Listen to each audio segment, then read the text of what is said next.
गर्गाचार्य जी ने कहा, अरे बाबा नंद मोकू तो पहले से ही पता है, हाँ तुम्हारे घर में लाला को जन्म भयो है।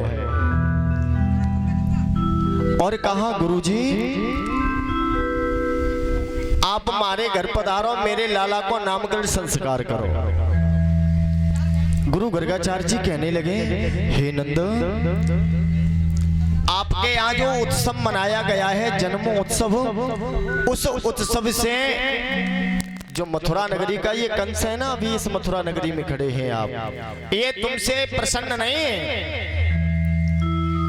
ये तुमसे प्रसन्न नहीं है। इसलिए आप अगर नामकरण संस्कार करें तो उत्सव मत मनाना, छोटा सा ही घर में भजन पूजा करवा करके ही नामकरण संस्कार करवा लेना। क्यों? क्योंकि आपके यहाँ जो उत्सव मनाए जाते हैं बड़े धूमधाम से मनाए जाते हैं। और प्यारे एक बात और बताएं कि भागवत में जितने भी उत्सव मनाए जाते हैं तो बड़े आनंद पूर्वक मनाना चाहिए, क्योंकि जो भी भगवान की उत्सव में अपने आप को जितना आनंदित करता है उसका जीवन उतना ही आनंदित हो जाता है। लेकिन आज की तो रिवाज अलग हो गई है, आज की तो जनरेशन ही अलग है। काऊ के घर अगर उत्सव होवे ना तो आदमी बाकी उत्सव को देख के बड़ा ईर्षा प्रकट करता है। संसार ईर्षालु हो गया है, संस्कृति संसार। बाबा नंद घर लौट करके आए, मैया यशोदा ने कहा, अरे छोरा के बाबा मेरे ताई आवो, तुमको पता है लाला के बधाई में इतनी इतनी गुजरी आई है, लाला को जन्म जन्म भर की और बधाई देके गई है। कह रही है यशोदा तेरो लाला युग युग जीवे, युग युग तेरो लाला जीवे। हाँ, जुग जुग जीवे रे यशोदा मैया तेरो ललना, जुग जुग जीवे रे यशोदा मैया तेरो नंदलाल, जुग जुग जीवे रे यशोदा मैया तेरो नंदलाल, जुग जीवे रे यशोदा मैया तेरो ललना, तेरो नंदलाल मैया तेरो नंदलाल, तेरो ललना मैया तेरो ललना, जुग जुग जीवे रे यशोदा मैया तेरो नंदलाल, जुग जुग जीवे रे यशोदा मैया तेरो नंदलाल। बहुत सारी, लेकिन बाबा नंद जैसी घर में आए, यशोदा से कहा, अरे यशोदा पता है लाला को जन्म भयो है, बड़ा आनंद हुआ है। हाँ, लेकिन अब यह छोरा को भैया नामकरण संस्कार तो है, जावे जाको नाम वाम तो रखवा ले। हाँ, और पता है छोरा को जब विवाह होने के लिए आवेगा तो भैया कुंडली भी दिखानी पड़े आजकल ब्राह्मणों को, तभी तो विवाह छठे। आजकल भैया ऐसे ऐसे विवाह छट जाते हैं, बड़ा विडंबना की बात है। हाँ, एक बात और निवेदन करते हैं, जब बाल कृष्ण का जन्म हुआ तो नंद घर ढोटा जायो, सभी ऐसे गा रहे हैं कि नंद घर ढोटा जायो, बरसाने से टीको आयो। हाँ, जैसे ही वृषभान जी ने सुना कि नंद के घर में छोरा हुआ है और मेरे घर में छोरी पैदा हुई है, तो अपने लाडले जी श्री राधा रानी का टीका लेकर के और भगवान के लिए चढ़ाने आ गए, बड़े आनंदमय होकर के।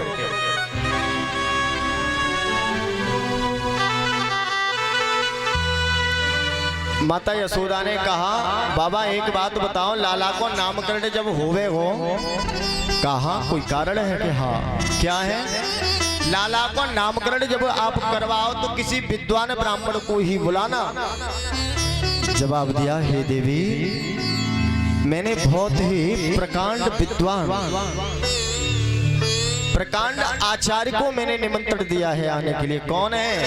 कि गर्गाचार्य जी, हमारे जो कुल गुरु है ना गर्गाचार्य, वो आएंगे लाला का नामकरण संस्कार करने के लिए। अब भैया बाबा नंद समझा रहे हैं, यशोदा मैया को कह रहे हैं कि ज्यादा उत्सव नहीं मनाना है, ब्रजवासियों को भी समझा देना है। और गुरुजी ने बोल दिया है कि भवन में नहीं नामकरण संस्कार होगा, तो कहाँ होगा कि गाय के गौशाला में जाकर के होगा। तो ठीक है। माता यशोदा और मैया रोहिणी अपने अपने दोनों छोरन को लेकर के और गौशाला में पहुंच गई। माता यशोदा कहती है बहन रोहिणी से, अरे बहन रोहिणी क्या है?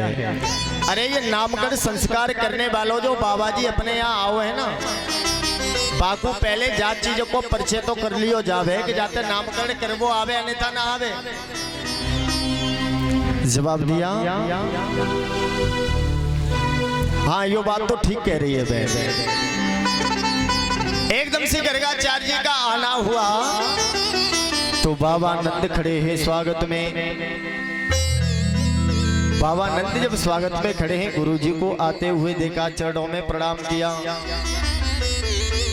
हमारे वेद भी कहते हैं मात्र देवो भवः पितृ देवो भवः आचार्य देवो भवः।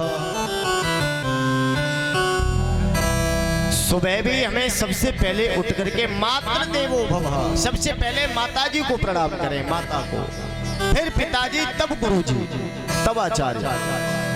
अब जैसे ही गुरुजी का आना हुआ, चरणों में प्रणाम किया, कहा गुरुजी पधारिए,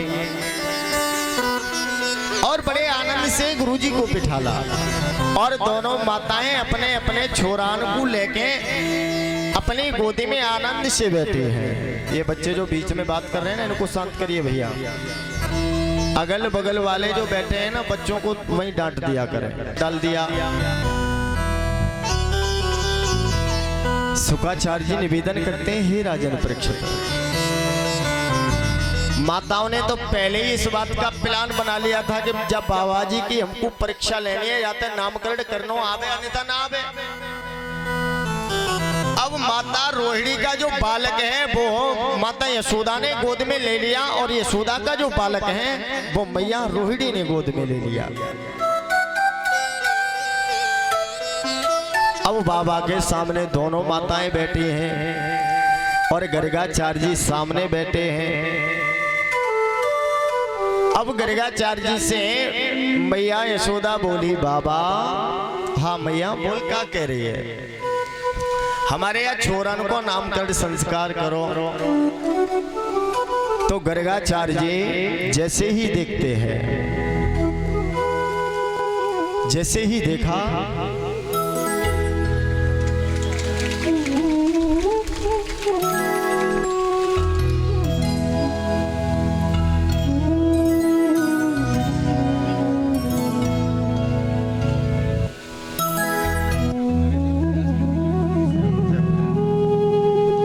और ये भगत जो हमारे हैं, ये जो रोहिणी की गोद में जो बालक है ना, वो सर्वदा रोहिणी का बालक है ही नहीं है। तो किसका है? ये रोहिणी का बालक नहीं है। और जो माता यशोदा आपकी गोद में बैठा है ना, ये भी तुम्हारा छोरा नहीं है। एकदम से हंसी आ गई बाबा को। जवाब दिया बाबा। अब इशारा करती है ना रोहिणी माता से। माता यशोदा कहती है, अरे बहन मोकू लगे, बाबा तो अंतर्यामी है। हाँ यो जाने तो भैया पता कर लियो, यो मेरो छोरा नहीं है, ये तो तेरो ही छोरा है। हाँ बड़े आनंद से माता से कहते हैं, मैया जो रोहिणी की गोद में छोरा है, ये पहले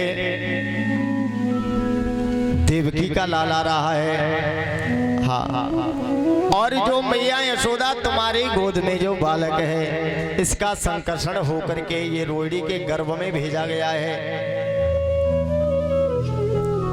अब भैया माता ने कहा, हाय राम, या बाबा को तो नामकरण करनो सच में आवे। हाँ माता यशोदा ने अपनो लाला गोद में ले लियो और रोहिणी ने अपनो छोरा गोद में ले लियो। हाँ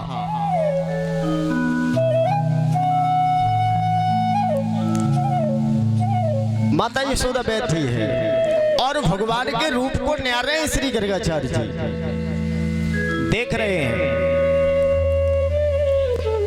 कहते हैं जो मैया रोहिणी की गोद में बालक है, ये एक गर्भ से दूसरे गर्भ में लाया गया है, इसलिए इसका संकर्षण हुआ है।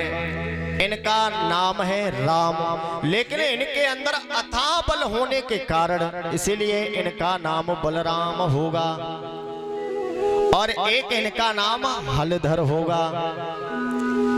माता रोहिणी ने कहा वाह बाबा जी, मैं तो जान गई। हाँ, अब जैसे माता यशोदा की गोद में जो लाला बैठा है ना, वो चितचोर, एक बार अगर नेत्रों से नेत्र मिल जाए प्यारे तो दोबारा नेत्र बंद करने की इच्छा नहीं होती है। ऐसे हैं बालकृष्ण।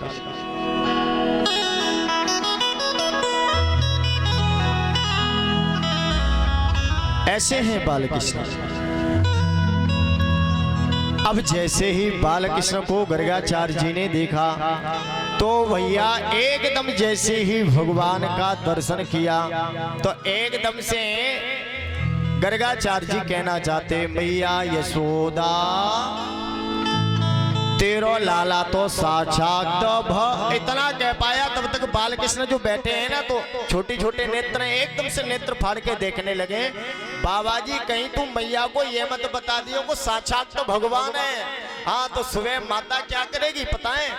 सुबह मैया मुझे एक बाल्टी में डुबोएगी और डुबो करके उठा करके अलमारी में रख देगी, 2 बतासे चढ़ाएगी, आराम से धूप बत्ती लगा देगी। हाँ, गर्गाचार्य एकदम से समझ गए। गर्गाचार्य कहना चाहते हैं कि मैया यशोदा ये लाला तेरो साक्षात भगवान है। तो एकदम से भगवान बालकृष्ण नेत्रों में से नेत्र देखो, एक तो देखने की नजर हमारी प्रेम की है, ये देख रहे हैं, और जब किसी को डांटते हैं तब नेत्र कैसे हो जाते हैं, एकदम से फट जाते हैं। एकदम से भगवान अपने नेत्रों को खोल करके बोले, बाबा जी कृपा करके योही बात मत बताइयो, क्या अगर तुमने बता दिया माता को ये तेरो लाला साक्षात तो भगवान है तो भैया गड़बड़ है जावेगी, तुम्हारी मेरी बात बिल्कुल ना बनेगी। हाँ,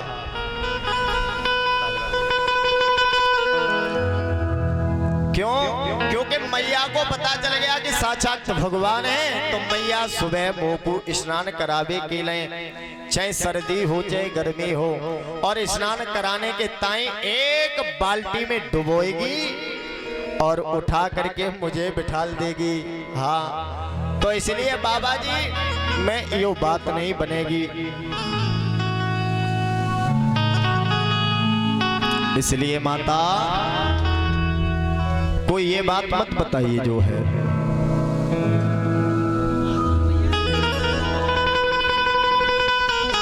छात्र गुणों की खान है, तेरो लाला साक्षात गुणों की खान है। हाँ, अब गोपाल जी कहने लगे, हाँ अब बात बने कि तुमने माता को सही बताया। और भैया एक बात आपको निवेदन कर दें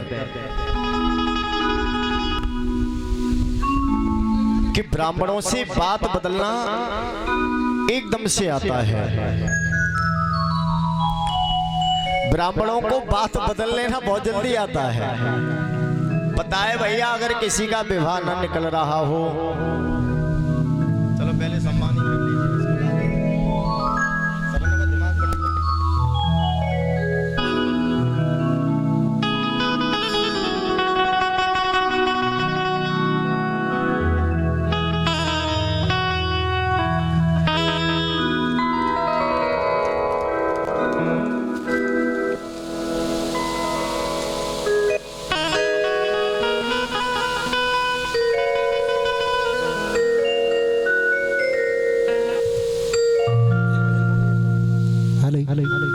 बोली बांके बिहारी लाल की जय। जय जय। बोली राधे रानी सरकार की जय। आई सेवक इस भजन में आनंद लेते हुए ताली सेवा करते